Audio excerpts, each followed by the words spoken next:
So, China and its neighbors. So we were leaving the Ming Dynasty. Remember, we're trying to leave all of our different regional narratives right about at the year 1500. Now remember, when we do bring back the Chinese narrative, we're going to be a little bit beyond this, but we've already introduced the dynasty that's going to supplant the Ming Dynasty, the last ethnically Han Chinese dynasty. But as we move forward here, we're going to be going right next door, right here, China, right over there, China, right up over there. So these are its immediate neighbors. These are its immediate neighbors. The one on the right, of course, is what today we call India. Going on the left, while not immediately contiguous with China, it is almost immediately contiguous with China, and we're talking about Iran. These were two major empires that we're going to now move on to discussing. So, some of this is going to be a review from the short videos that you saw for Tuesday. Again, I want to make sure that we're on the same page here. So, the Safavids. Unlike the Chinese empires we've been talking about, which very obviously revolve around China and the Chinese, it isn't immediately obvious, perhaps, who it is we're talking about when we talk about Safavids, but essentially it's the Persians. It's the forerunners to today's Iranians. Now, if you'll recall back to some of our initial slides about the Ming Empire and Genghis voyages, you'll remember I told you to note the Timurid Empire. And this was the empire that was founded by the 14th century Turco-Mongol warrior Tamerlane. This was one of those successor states that broke off from the massive Mongol empire that we saw. That the textbook has that really great dynamic map that shows it building out, building out, building out, and then immediately fragmenting and then collapsing. So this was one of the empires that was a part of that. One of them, so the four major parts actually, one of them eventually kind of becomes the Yuan dynasty in China, and then this one, another was the Ilkhanate of Iran and Iraq, but in 1256 to 1353. And so here we have Tamerlane. Tamerlane is going to be a relatively successful empire builder, a little bit brutal, as Mongol leaders tended to be. He claimed to share a patrilineal line with Genghis Khan.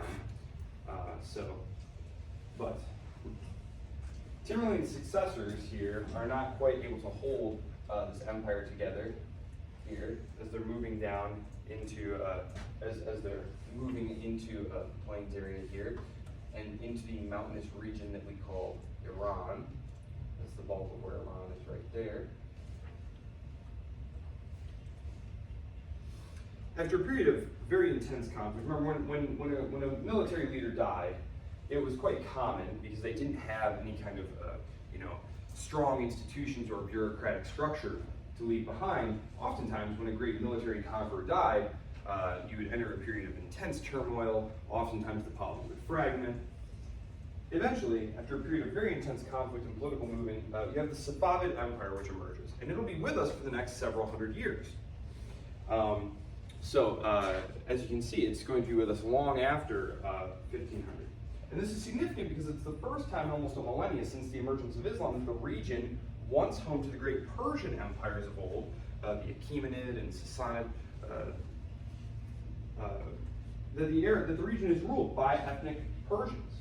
So it had been ruled by Arabs and by Turkmen, and now it's being again ruled by ethnic Persians. We're going to talk about Safavids more as well in the context of Islam, which I'll be revisiting later.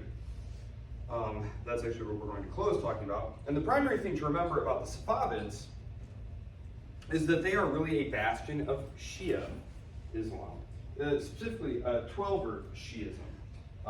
Extra credit for anyone who can remember that. On the first exam, there's going to be a variety of extra credit questions, just like random ones that I pulled from the book, and they're going to be a little more obscure. Like I said, the actual test questions themselves are going to be made up of the questions from your quizzes, and then some that I'm going to directly prep you for. The extra credit questions, of which I believe there are 5 of them, each worth 2 points. Those are going to be drawn from just things I found interesting or obscure, and that, I will tell you that that is one of the extra credit questions, is what specific brand of Shia Islam were the Safavids the carriers of, and that is Twelver Shiism. So, we'll return to the Safavids in the context of setting the board also for the great game laid between the British and Russian empires for control over the region in the 19th century. The Russian Empire, of course, is going to be expanding southward. The British are going to be perpetually concerned with guarding the approaches to India. So that's just to say that we are going to be seeing these again. So try and hold these in your mind. Right here, that was our Safavids there. And now on the right here we have the Mughal Empire. These also basically trace their roots to the Mongols, hence the similarity between the names. Mughal essentially being an evolved pronunciation of Mongol. In fact, Babur, the first Mughal emperor, claimed descended from Genghis Khan, much like Tamerlane. As an aside, a 2003 study by a team of geneticists found that the Y chromosomal haplogroup, I'm not entirely sure what that is specifically, but if there are any young aspiring geneticists among you, perhaps you can explain why this is important. But they say that 8% of the male population of Asia can be traced back to Mongolia around the year 1000, which is the period when the Mongol armies began blasting out of the steppes. So apparently those genetic markers were very widespread and very popular. So, initially very similar to their neighbors to the northwest, these Central Asian Persian-speaking Muslims intermarried with the Hindu royalty that they met and produced an incredible fusion of culture and art and society, some of the wealth of which is still visible today. The Taj Mahal, for example, the Taj Mahal is a product of this period. Now, quote-unquote India, as you can see on the slide here, yes, this is like, it's kind of hard to see here, but is highly politically fragmented. It is, to borrow a phrase from the 19th century Austrian Metternich, India was more of a geographical expression than a unified political entity. In fact, as you can see here, you have lots of different competing kingdoms and principalities and states, and part of this is just a function of the geography of India, which is very daunting. And when we see the emergence of many states, specifically in Western Europe, for example, what you're going to find is the most successful states were ones where the geography is very flat. It's just easier to get around, easier to lay roads, easier to communicate, easier to subdue recalcitrant nobles. In other cases, such as in Spain, for example, which is exceedingly mountainous and difficult, or India, which is mountainous and jungly and difficult, it can be very hard to move armies around and subdue nobles, and so you tend to have a much harder time building centralized state capacity there. I don't mean to mention violence a great deal, but that is something that's just part of history. It's just it's pretty violent. Especially as you're skimming along the top of history, which in a 100 level course is basically what you're doing. At times it can feel like it's just like going war. So, places like 16th century India, and remember, when I say 16th century, I'm talking about the 1500s. And if I say the 13th century, I'm talking about the 1200s. So it's perhaps counterintuitive, but being so divided makes you very much prey to more centralized neighbors who can concentrate more resources more effectively, specifically military resources. And this lack of socio-cultural and political unity made it very easy, once invaders got there, to play the different groups off of each other. And so this is something that's going to happen to the Indian states. They're the most powerful of the Indian states during the period are the Delhi Sultanate, which is the Muslim territory to the north, and the Vijayanagar Empire to the south, which was the Hindu principality. Now, since I won't really be coming back to discuss it further, I want to just say a few quick notes about Hinduism, as it is an integral part of Indian society. Again, as a survey course, this treatment needs must be superficial, meant only to familiarize you with the basic aspects of these subjects. If you're interested, I recommend reading some books on the subject or taking a course on the history of religion. So here we go. Hinduism has a very strong claim to be the oldest, longest running religion on earth, and this is based on analysis by scholars of the primary text, the Vedas, which were written in Sanskrit, a language so ancient it was officially considered dead about 600 years before Jesus. So, the earliest I've seen the Vedas attributed to is 3000 BC, which is just incredible, older than ancient Egypt. However, to outsiders, probably the most famous text is the Bhagavad Gita, which was the product of much later authorship from sometime during the Maurya Empire, the first to unite India politically, and this was around the time of Jesus. It's difficult to speak of quote-unquote Hinduism, as this was a name only reluctantly accepted, imposed as a way of differentiating the various religious peoples of the Indian subcontinent from their Muslim neighbors. You'll find this very often in history, that you don't need to have a name for what you all are if you are all the same, right? It is only when we encounter others who are different that we now need to start articulating identity markers, right? This is something that we're going to encounter when we talk about the emergence of industrialization and 19th century nationalism, when you have people moving off the farms into these cities where all of a sudden, all of your identity markers had been local, and you had no need to really articulate what your identity was, because you were all basically the same. And you have the same thing going on here. So,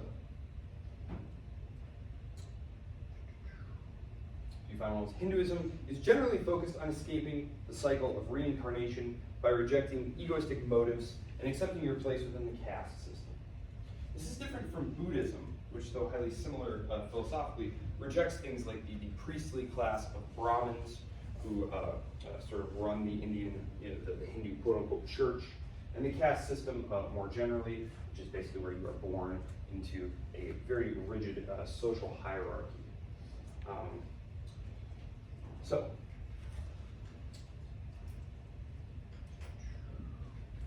speaking of the book, let's switch gears slightly. We're going to move over. So, we're going to see the Safavids again. These are the Shia Persians. We're going to encounter them again. These are the states that are going to become the Indian state today. We'll encounter them again. So, okay, we need to talk about the rise and spread of Islam.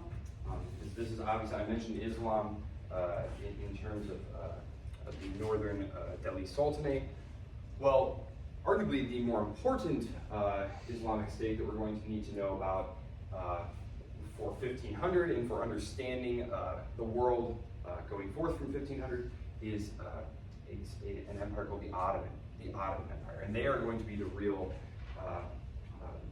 torchbearers of Islam for the first several centuries of our period, really until about the time of the First World War. So from 1500 to about 1911, 1914, right in there.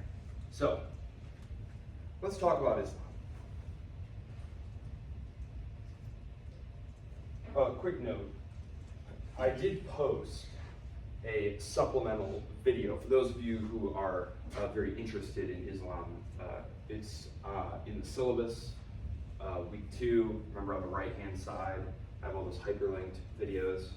So for those of you who are interested, that is there. So, Islam. As you can see on the slide here, I put up some important dates. You will not be expected to remember them. Remember, I'm less concerned about you remembering specific dates, more interested in you being able to follow the basic narrative arc and tell me a story. about the rise and spread of Islam, for example. So these are major milestones, though, as Islam spread over North Africa, into Europe. So a few things to note about the rapid military and political success of Muhammad and his successors. We've already talked about the ability to concentrate resources against more loosely organized or very unorganized opposition, and how effective this is going to be. This was basically what happened during Muhammad's own period. The area we know today as Saudi Arabia, mostly desert then as it is now, had a very low population density and very few large organized polities. Muhammad, having experienced a series of visions in which the Quran, the primary text of Islam, is taken to have been communicated to him by the angel Gabriel, was able to project a degree of unified force that, while not totally unique to the area, was eventually to prove the strongest. And as you can see, he captures the primary holy site, Mecca, just shortly before his own death. Pushing northward, his successors encounter much stiffer resistance in the form of the Byzantine Empire.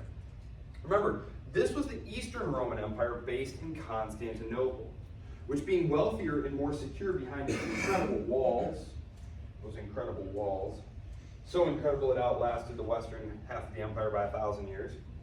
This was a serious civilizational and organizational entity. However, the contingent nature of history was on full display here.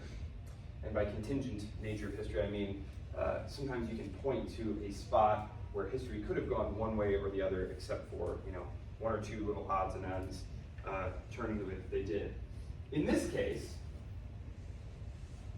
as these armies of the new religion pushed north, they encountered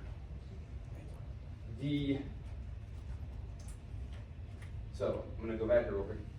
The Safavid Empire, the predecessor, one of the predecessors to this, was the Sassanids. Okay, the Sassanids here. So they are pushing up against the Byzantines here. These two great imperial powers are pushing up against each other, which means you're going to get a lot of war. A lot of war. They had been engaging each other in military campaigns for several years, for almost a decade, and they were really quite exhausted. But there had been a lot of battles, lots of death. There had been plague. Sanitation was not exactly top notch. There was a lot of plague. Both of them were incredibly weakened, and the Byzantines are defeated decisively, and they're defeated at a place called Heliopolis. And this right here, this is basically like a choke point that was controlling access to Egypt, and then across Egypt into North Africa. So they enter Egypt, North Africa. Though Constantinople remains safe behind its walls, they're essentially right up here. But their territory had gone all the way down here.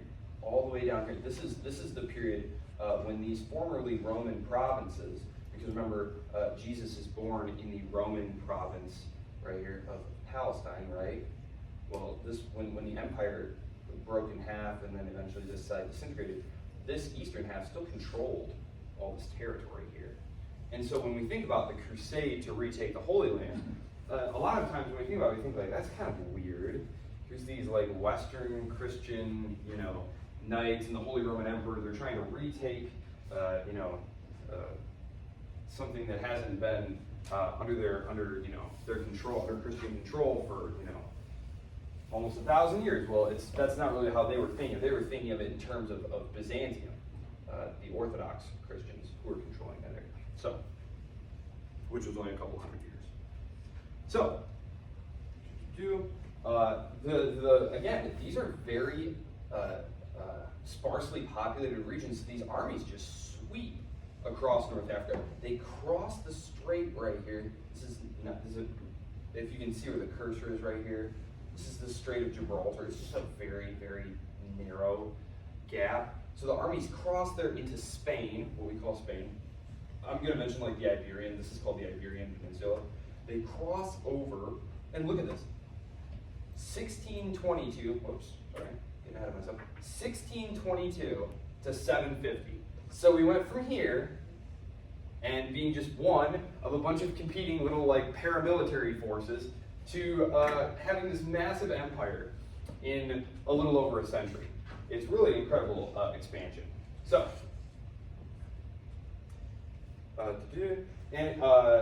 it isn't until a battle with Charlemagne's grandfather, Charlemagne, who I'll mention in the context of catching us up with Europe, right here, finally these Muslim armies are defeated by Charlemagne's grandfather, Charles Martel, at Tours, and the invasion of Europe is turned back. However, much of Spain is going to be, Spain, I shouldn't say Spain, much of the Iberian Peninsula is going to be occupied by these Muslim forces. And it's going to be a long, slow process of the Western Christian powers pushing them out. And this is something that's not going to be accomplished until really the eve of Columbus's voyage toward the Americas in 1492. So I am going to talk about like the Reconquista and the Spanish Inquisition and stuff. And so again, that's all taking place right around 1500. And so that's why it was taking place here. You had the conquest of Spain the Iberian, back in the 7th century. So, this is during the period of the Umayyad Caliphate, the largest of any of the subsequent Muslim empires, and the last time all Muslims would be ruled by a single politico-religious authority. Shortly after the defeat at Tours, the Umayyad Caliphate is overthrown, and the Abbasid Caliphate takes its place. And this caliphate, though increasingly in decentralized form, lasts until it is destroyed by the Mongols in 1258. Remember that massively expanding Mongol army. This is all in your book, by the way. They sack Baghdad. Which had been the center of learning in the world at that point. They destroy this massive library. It's said that the rivers, because there's the great Tigris and Euphrates rivers that cross through, that the rivers ran black with ink. They were just burning and throwing all these books in here. So who knows all the things that were lost there. But they sacked Baghdad, and they trampled the caliph to death. They wrapped him in a big Persian rug and trampled him to death. So yeah. And actually, we are going to see the Mongols one more time when we talk about the Russian Empire. So, a final note on Islam. I mentioned Shia Islam earlier in the context of talking about the Safavids and the Persians and the forerunners to the modern Iranian state. Iran is, of course, still the predominant Sunni or Shia power. Of the two predominant Muslim sects, and this is an exam question, the larger of the two is the Sunni. So you hear about on the news like the Sunni and the Shia. The Sunni are far larger. They constitute about 85% of all Muslims today. And the major difference between the two sects, and again, this is not a religious history class, so I'm going to make this sort of very basic here. The major difference stems back to the roots of a dispute over the correct successor to Muhammad and the succession thereafter. So Sunni Muslims believe that Abu Bakr, a close companion of Muhammad, was the rightful successor. Remember, the leader is called the Caliph. And so they recognize the first four caliphs, Abu Bakr, Umar, Uthman, and Ali.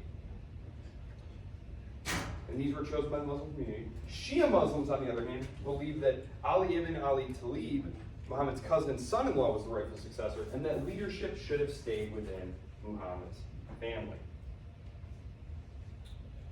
So, Shia, they're thinking, think blood of the prophet, right? Just keep it really basic. The fundamental difference in belief about the rightful succession has led to distinct religious practices and traditions and theological differences between the Sunni and Shia Muslims over the many, many intervening centuries, which we're not going to get lost in discussing. So, before we move on to the Ottoman Empire, are there any questions?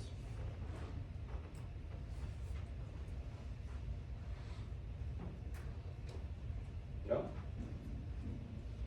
All right. After hearing all that, who thinks they can name at least one of the major empires that grew out of the remains of the great Mongol Empire of the 13th century.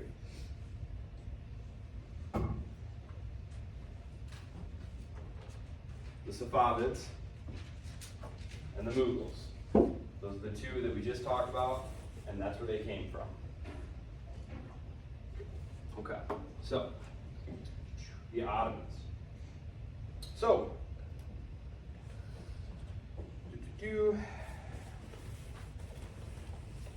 Beloso and Willeford refer to the Ottoman Empire as well as the Russian Empire as a gunpowder empire, which that's a term that has continued in usage, but it's less prevalent today. It basically means that you expand rapidly over sparsely populated territories on the basis of you having guns and they don't. Firearms are going to be an increasing part of our story. In fact, in a few minutes here, when we see the Ottomans take Constantinople, it's because they brought with them cannons.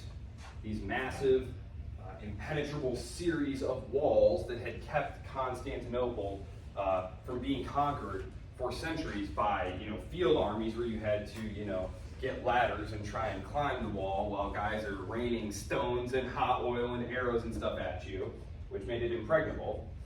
Well, now they're just going to roll cannons up and just blast the walls down and then enter the city. So, gunpowder empires. So the Ottomans. Not my Ottoman network. Yes, the Ottomans. Okay. From a small tribe of Sunni Turks living in Asia Minor. Asia Minor is just this right here, the area of modern-day Turkey. Here called Anatolia.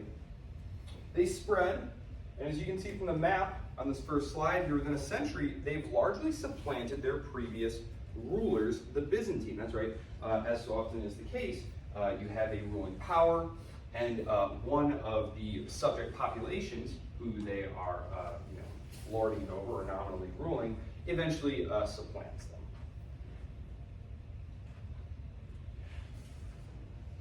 They're laying siege to Constantinople. I'm just going to highlight this here. So this little tiny piece right here, this is all that's left of the Byzantine Empire by the middle of the 15th century.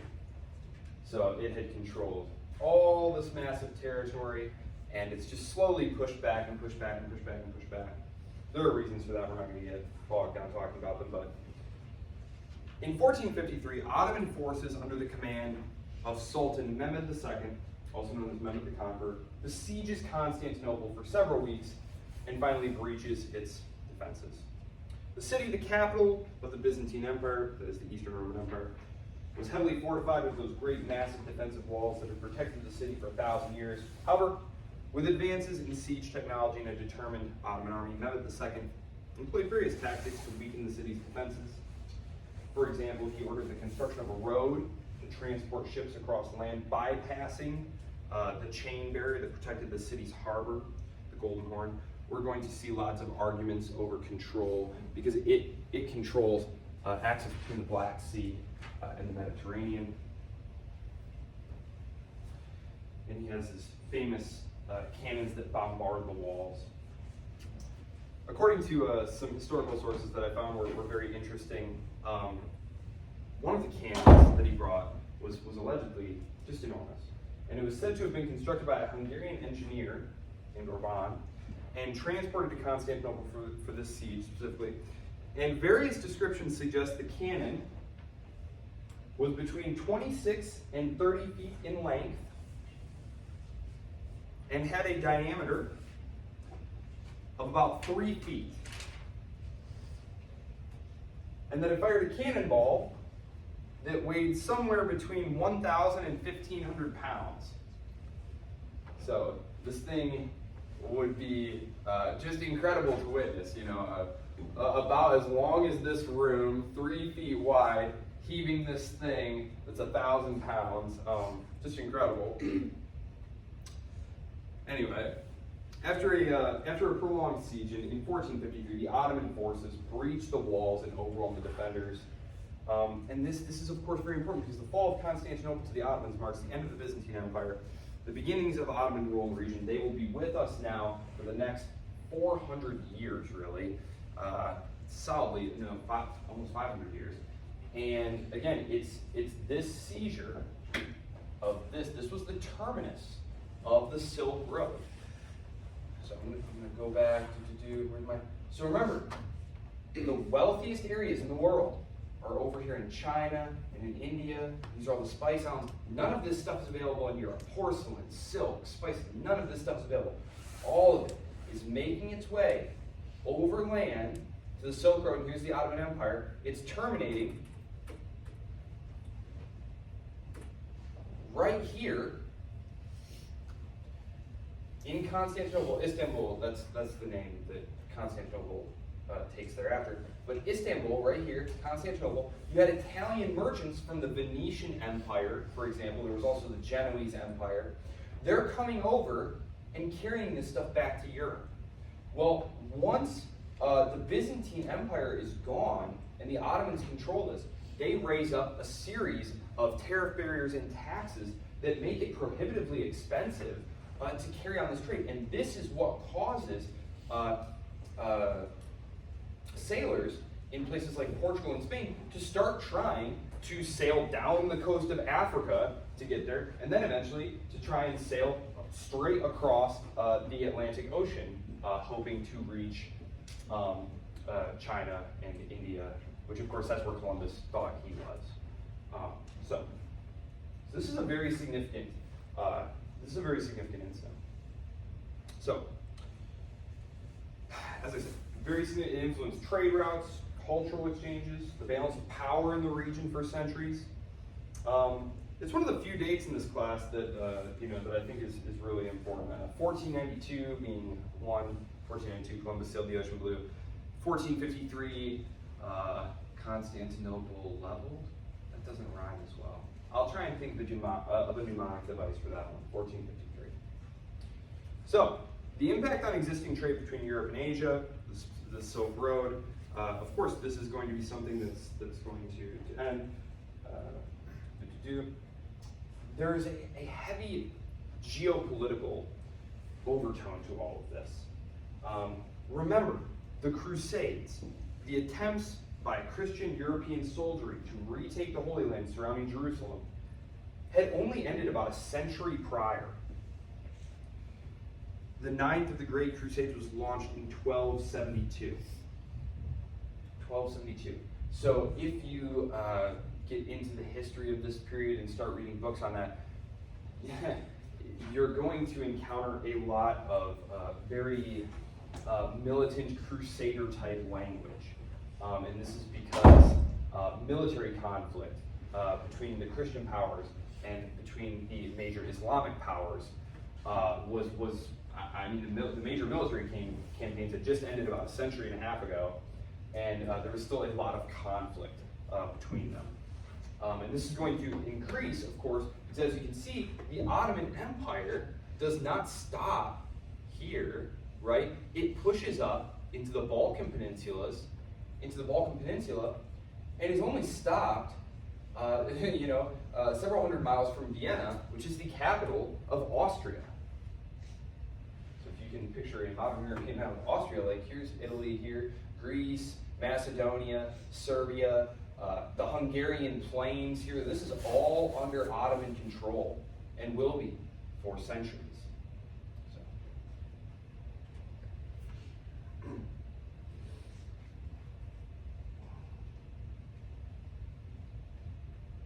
Minor point, since I mentioned this about the Crusades. The Crusades are also waged within Europe against the pagan populations, as we're going to see. So, and then you have the Reconquista to drive the Muslims out of Spain. But the Ottomans push into the Balkans. Balkan, by the way, is the Turkish word for mountain.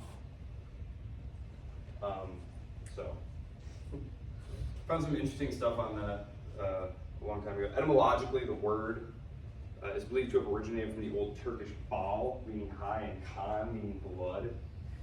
So, a couple ideas there. Could possibly be due to the redness the setting sun, maybe reflecting off mountains, or it gives you kind of a reddish hue, or it could refer to the many bloody wars fought in those mountainous regions.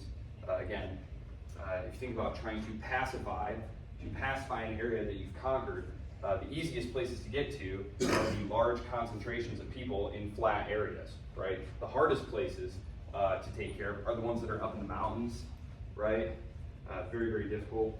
So actually Montenegro, which is right about here, that's never fully conquered. These mountainous Orthodox Christian tribal warriors, they basically are like this little bastion of Christendom, and they're never able to be completely conquered. So the Ottomans, they begin their expansion into the Balkan Peninsula in the late 14th century. Their conquests in the region begin with the Battle of Kosovo in 1389. And so, not to confuse you here, but just to remember, sorry, where'd I go? Just wanted to make this point here.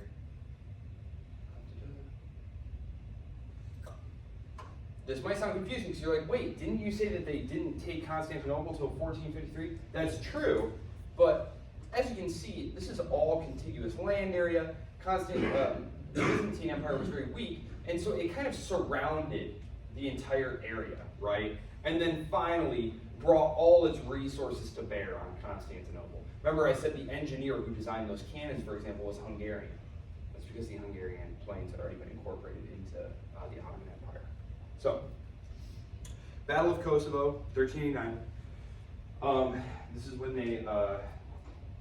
they move into the Balkan Peninsula. The Battle of Kosovo, this is a major part of Serbian statist, nationalist lore. It's one of the reasons that in 1999 it was such a big deal when Kosovo was broken off from Serbia via a NATO intervention. Prior to the Ottoman conquest, the Balkan Peninsula was inhabited by various medieval kingdoms, principalities, and states. The Byzantine Empire, the Orthodox Christian kingdoms of Serbia, Bulgaria, Croatia, and other smaller feudal entities. And the reason I bring this up, of course, is because if we had started in 1500, this would all have just looked like Ottoman territory. And then, when we reach the 19th century and World War I, and you have all these states pop up, like Croatia and Serbia and Montenegro and all those, you're like, where did these things come from? Well, it's because these kingdoms had existed for centuries prior to their conquest by the Ottoman Turks. And so one of the big unifying campaigns there was to push the Turks out of Europe to resurrect these old Orthodox principalities and states and to free the peoples there. And this is going to be a big project of the Russian government. It's complicated, but we'll get there. So, as the Ottomans expand into the Balkans, they gradually conquer and incorporate these various existing political entities into their empire. They come very close to capturing Vienna, home of the Habsburg dynasty. The Ottomans are able to put so much pressure on the Habsburgs. It goes some way to explain why the French, beginning in the 1500s, start engaging in military alliances with the Ottomans, which was absolutely scandalous at the time because you had two Christian Catholic powers battling with each other, and one of them would dare to ally themselves with a Muslim power against a fellow Christian. But as we'll talk about here in just a little while, successive French kings were fighting encirclement by Europe's most storied house because the Austrians around that time were going to wind up on the throne of Spain as well, and they'll attempt to unify all Europe under them. So, the Ottomans and the Balkans, though, for over the centuries, the Ottomans replaced the existing political structures with its own administrative system. They established a system of local governance through the use of governors known as pashas, or beys, who were responsible for collecting taxes, maintaining order, and administering the conquered territories on behalf of the Ottoman Sultan in Constantinople, which was later, as I said, renamed Istanbul. This included perhaps the most popularly known aspect of the Ottoman Empire, the famed Janissaries. The Janissaries. if you've already done the reading for this week, that is chapter 2 of Owosso and Williford, you know about the Janissaries, but for those of you who haven't, in the regions that were too poor to pay their taxes in money or produce, the Ottomans often took a tax in the form of people. For example, young boys were taken as tribute captives from the villages in the Balkans. They were converted to Islam, educated and trained into an elite fighting force called the Janissaries, who reported directly to the Sultan. Because they were personally loyal to one man, the Janissaries became a very powerful political arm and also something of a kingmaker, kind of like the Roman Praetorians. If you're familiar with Roman history at all, you had that elite bodyguard that eventually became a very powerful political force in its own right, to the point that they could make or unmake an emperor. Something very similar is going to happen here. Fear that this private army would oh yes, this is another point. So one common thing that you'll see happening here is the Janissaries, much like the Romans, if you get into later Roman history, the first thing you would do once you were the Roman emperor is you would take a big gift, a donative, to the Praetorian camp. You'd be like, hey, I'm the new emperor, I'm new here, and I just want to let you know, you guys are totally taken care of. I'm your guy. It was just a nice coronation day gift from me to you, please don't kill me. Similar thing would happen here. You would give a great gift to the Janissaries, and also what would tend to happen is, because you had sultans with many wives and sons, so you could have like 70 or 80. So if you're a prince of the sultan, you could have like 15 or 20 other brothers who are going to be vying with you. So a lot of times they just try and assassinate each other, just so there'd be, less competition. Pretty cutthroat. But the Janissaries are going to be with us from 1363 to 1826. The Sultan is eventually going to try and disband them in favor of a modern, gunpowder, bureaucratized, professional army. They're going to mutiny and be wiped out by artillery. So, kind of gruesome, but that's what happens there. So, just to put a little bow on this particular aspect of the Ottoman Empire and its relationship with Europe before moving on to at least introducing Europe before we leave today. Ottoman rule in the Balkans lasts several centuries. It significantly shapes the cultural, religious, and political landscape of the region. It's one of the reasons that it is so culturally, religiously, and ethnically diverse. The various Balkan states, remember though, there's all these existing peoples and territories and memories of old political units there. This is going to be a problem once the nationalist movements and wars of the 19th and early 20th centuries, they're really going to help undermine Ottoman influence in the region, and it plays a huge part in the run-up to World War I, of course. Sorry, I'm going to transition to Russia here in just a second. Does anyone remember who or what major event as sort of the catalyst for World War I? World War I, which gave us World War II, which gave us the Cold War, which gave us the world today. The assassination of the Archduke. The assassination of the Archduke Franz Ferdinand of Austria by a Bosnian Serb terrorist. Yes, absolutely. And so nationalism in the Balkans is going to be one of, I would say, 4 or 5 really major threads that start coming together in the 19th century and that just blow up in the early 20th century and wreck Europe and the world. So there you go. Russia. I do need to get to Russia. Russia is going to be the patron of these Slavs, these Slavic people, these South Slavs, Yugoslav. There used to be a state called Yugoslavia. It was created in the aftermath of the First World War, and it was with us until 1992, I think it was, when it started to break apart into all the various little states that we have now. But that just means land of the South Slavs. These were Orthodox peoples. There were, of course, Catholics and Muslims. That's part of what makes the region so difficult to talk about. But the great Orthodox power that served as sort of their big brother slash protector is going to be the Russians. So I need to bring the Russians in. The Russians don't really fit neatly into anything that we've been talking about, but, and including when I do like the evolution and emergence of Western Europe, which is probably going to wait till Tuesday, and then we'll jump over to the Americas. But again, that sort of leaves Russia out in the cold. So I'm going to do Russia now, just kind of shoehorn it in here. Yes, Russia. The Russian Empire.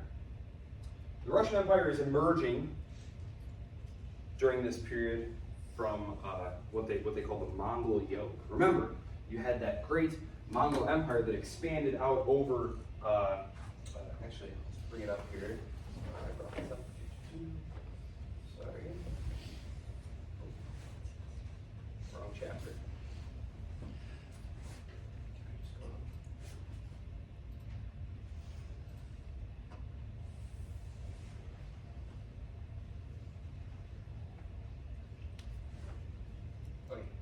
So here's what we call Russia today, right? And so here's all the major Russian cities, right? Like that's one of the interesting things about the Russian state is if you pull it up and look at Russia by population, virtually all its population is concentrated in 2 cities right here next to the Ural Mountains, and then the rest of the state, the rest of the state territory, is like the least sparsely populated areas of the world. It's right up there with Canada in terms of like the lack of population density. And so when this empire expands out into here, it interrupts the state building process that had been in the process of happening. And as you can see here, Kiev is part of this. And so when we talk about Kiev and Rus, it's one of the reasons that the mythology and the nationalist stories behind the Russo-Ukraine war that's going on is so complicated because they both are kind of fighting over who, over their history. So as you can see here, Kiev is going to be part of this. Moscow, St. Petersburg, these are all going to come under control of these powers here. And this is going to interrupt the state building process here because originally these princes had come from the area that we today call Ukraine. But the Mongol invasion interrupts this process, and it's a couple of centuries, and then the princes who then restart the state building process are going to be coming from Moscow. So I don't know if do any of you follow like world events? You're aware of like the war in Ukraine? Do any of you remember, it was a couple days before the invasion happened, Putin got on state television, and he gave this like really long like address that was mostly about like the history of Russia, his interpretation of the history of Russia, and he talks about the Russian version of why Ukraine are like little Russians, and yeah, that's so it is relevant today. But okay. Oh yeah, one last note on the Ottomans here, as it relates to the interfaith aspect of the empire. Very difficult to rule a heterogeneous area. And as I said, the best thing you can do in order to keep the peace is just let them keep their own cultural traditions, just let things stay the way they are. Let them manage the social aspects of their lives. And just try and keep the taxes minimal. I mean, you do need some taxes, but unlike the Europeans, who, as we'll see later, just couldn't seem to stop killing each other over religion during this period and the period that follows. You're going to have the wars of religion. You're going to have like a virtual Holocaust in southern France around this time called the Albigensian Crusade, where there were these, they're called Cathars. And so they just go down and just wipe out like something like 1 million of them, these southern French heretics. It's called the Albigensian Crusade. And then, of course, they're going to be going around the world trying to proselytize and convert the natives. The Ottomans were not interested in that. There was a tax that they imposed on non-Muslims. In fact, these were the people you could tax. Muslims had all sorts of exemptions and things. It was hard to tax the actual Muslims. And so when you took over an area, one of the ways that you got out of paying taxes was by converting to Islam. And so a lot of people would convert to Islam, like, I think I've changed my religion now. No taxes for me, thank you very much. And so they tried to, I wouldn't say like discourage it, but they really weren't interested in having converts because these were the people who they were going to tax. So, they were especially tolerant of Christians and Jews, who they considered to be people of the book in Islamic tradition. This is, of course, because Islamic tradition says the Prophet Muhammad is believed to be a descendant of Abraham through his son Ishmael, who we know Abraham had with Hagar prior to conceiving Isaac with his wife Sarah. So anyway, this tax was a form of tribute or protection in exchange. It exempted you from military service, and it guaranteed the protection of your lives and property and religious practices. So it was almost like you were buying your rights, basically. Like if you paid this tax, then they would leave you alone to run your business the way you wanted to practice your religion the way that you wanted to.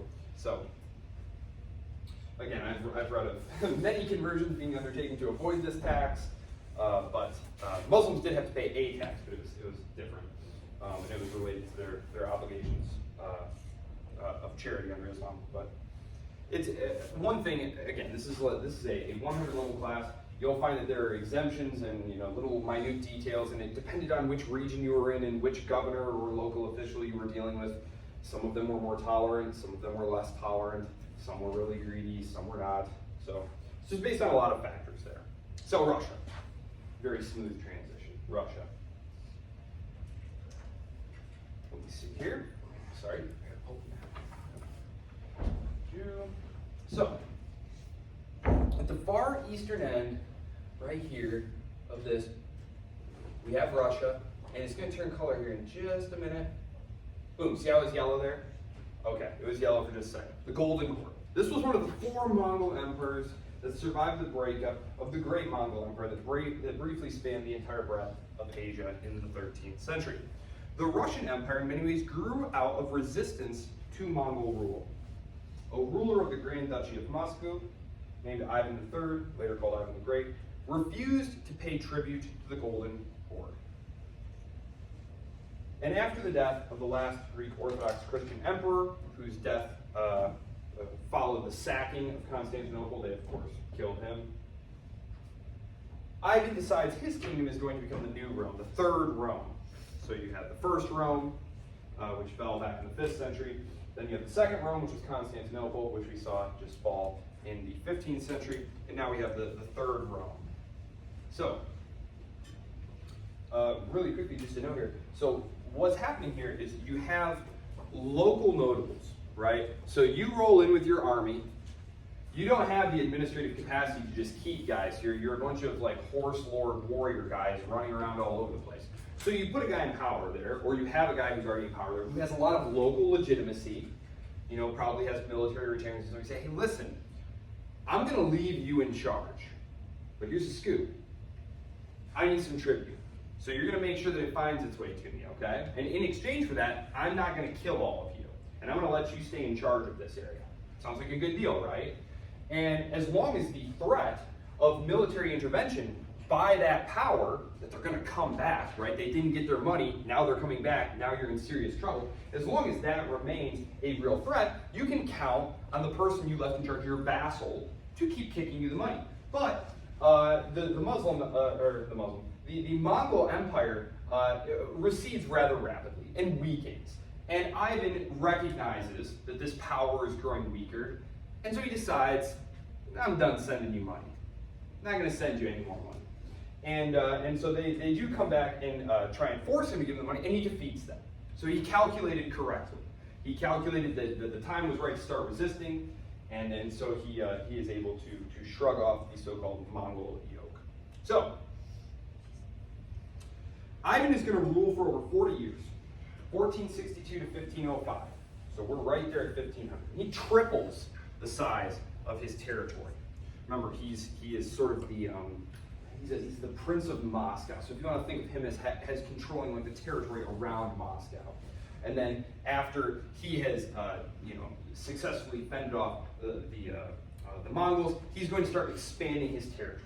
And the process here is a combination of military conquest, alliances, right? You have some minor lords, and you say, listen, you be my vassal. I will be sort of your protector. You will, be answerable to me. So he triples the size of his territory. Russia is going to expand incredibly rapidly.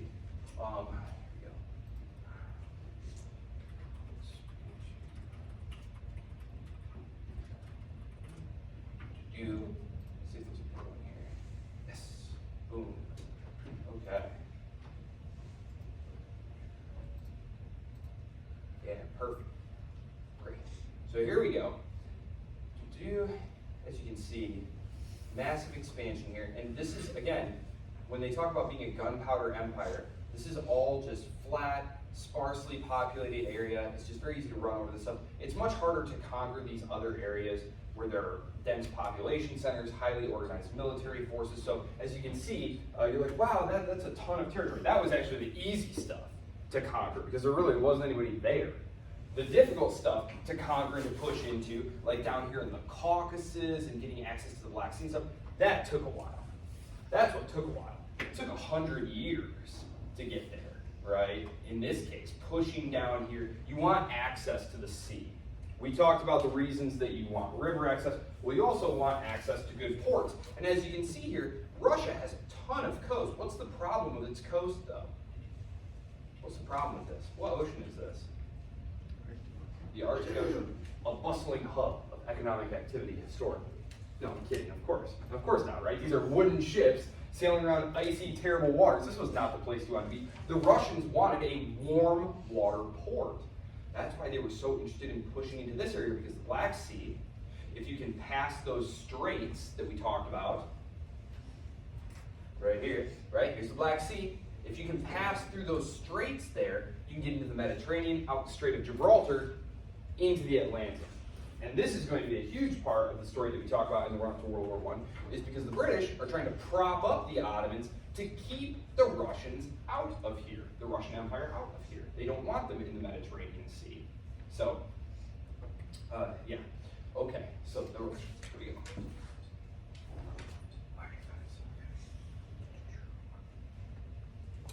His grandson, that is Ivan III, Ivan the Great's grandson, Ivan IV. He's one that they call Ivan the Terrible. Although from what I've read, the Russian word Grozny, probably a better translation would be something like formidable, awe-inspiring.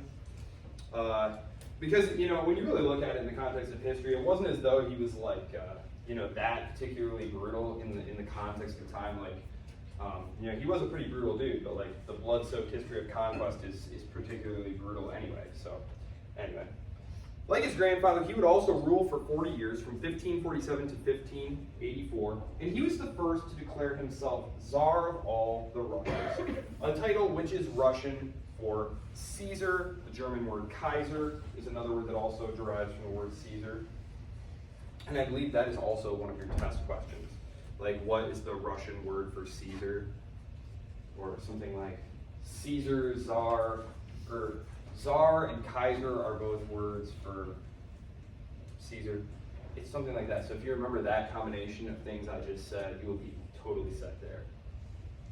Anyway, Ivan IV is the one who's going to annex the Khanates of Kazan, Astrakhan, Siberia. He recruits the Cossacks from southern Russia and Ukraine to colonize Siberia. Again, and while these conquests vastly expand the empire, they're mostly unoccupied or sparsely occupied lands. And so, on the one hand, cool, very great, we added all this land. On the other hand, there's nobody there.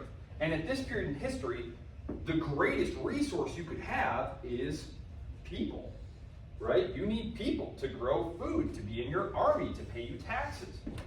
They weren't out there drilling the Siberian gas fields, right? Like, this is just, you know, kind of empty territory.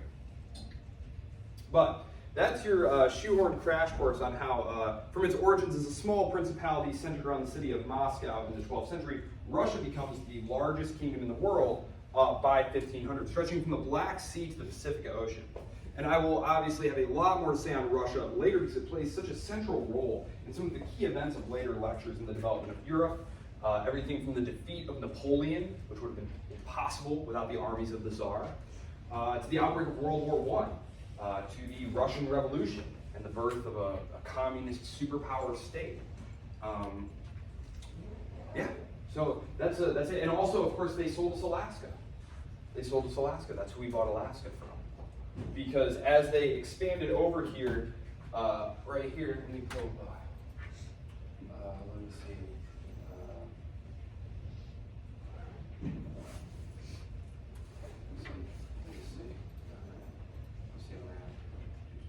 Well, let's pan out here.